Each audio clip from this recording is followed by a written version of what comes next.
ముఖ్యమంత్రి చంద్రబాబు ఢిల్లీలో పర్యటిస్తున్నారు. కేంద్ర మంత్రి ప్రహ్లాద్ జోషిని కలిశారు. మరింత సమాచారాన్ని మా ప్రతినిధి అరుణ్ అడిగి తెలుసుకుందాం. అరుణ్, సీఎం చంద్రబాబు కేంద్ర మంత్రి ప్రహ్లాద్ జోషి భేటీ సంబంధించిన సమాచారం ఏంటి?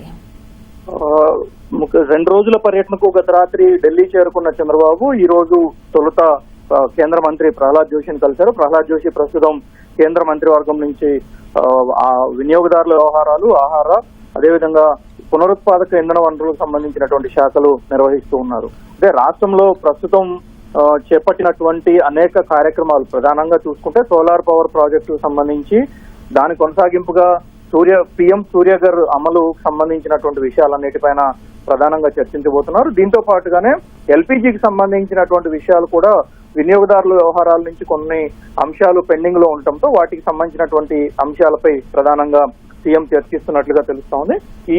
ఈ రోజు ప్రధానంగా పునరుత్పాదక ఇంధన వనరులు అంటే సోలార్ సిస్టమ్ ని రాష్ట్రంలో సోలారు, విండు వీటికి సంబంధించినటువంటి వ్యవస్థలను నెలకొల్పడంలో రాష్ట్రంలో సౌర విద్యుత్తును రోజు రోజుకి పెంచేటువంటి క్రమంలో సౌర విద్యుత్తును పెంచడము, విద్యుత్ ఉత్పత్తిని, విద్యుత్ వినియోగాన్ని రెండింటిని పెంచేందుకు చేపడుతున్నటువంటి చర్యలు రాష్ట్రంలో, దాంతో పాటుగా కొత్తగా వస్తున్నటువంటి ప్రాజెక్టులు, వాటికి సంబంధించినటువంటి అంశాలన్నిటిపైన కేంద్రం నుంచి ఇవ్వాల్సినటువంటి అనేక అనుమతులు ఉంటాయి కాబట్టి వాటికి సంబంధించి ఎలాంటి పెండింగ్లు లేకుండా చూడాలని చెప్పి కోరుతున్నారు. అదే సందర్భంలో కేంద్ర ప్రభుత్వం నుంచి కూడా కొన్ని ప్రాజెక్టులు సౌర విద్యుత్తుకు సంబంధించినటువంటి వ్యవహారంలో పునరుత్పాదక ఇంధన వనరులకు సంబంధించినటువంటి ప్రాజెక్టులు కొన్ని కేంద్రం నుంచి కూడా ఇప్పుడు శాంక్షన్ అవుతున్నటువంటి పరిస్థితి. వాటిల్లో ఆంధ్రప్రదేశ్ కు ప్రాధాన్యత ఇవ్వాలని కోరుతున్నట్లుగా తెలుస్తా ఉంది. దీంతో పాటు గత 5 సంవత్సరాలుగా రాష్ట్రంలో అక్రమ బియ్యం